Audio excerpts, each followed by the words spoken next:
एतस्य राज्यमादत्ते यो राजासन् राज्यो वासो मे नियजते देवसुवा मेधानि हवीगुं क्षिपवन्ति एदा बन्धो वै देवानागुं सवाः त एवास्मै सवान् प्रयच्छन्ति त एनं पुनः सुवन्ते राज्याय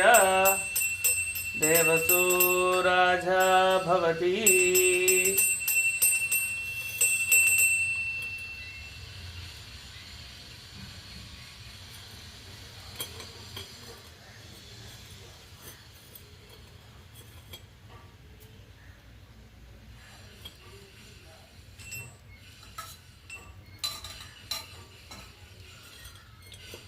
ओम राजाधिराजाय प्रदय्यसायिने नमो वयं वैः श्रवणाय कूर्महे तमे कामान् कामकामाय मह्यं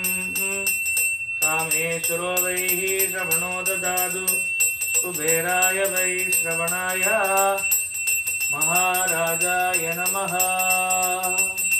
ओम स्वस्ति साम्राज्यं भोज्यं स्वराज्यं वैराज्यं परमेष्टं राजमहाराज्यमाधिपत्यमे यो वैदाहं ब्रह्मणो वेदामृतेनामृतां पुरीं तस्मै ब्रह्म च आयुर्कीर्तिं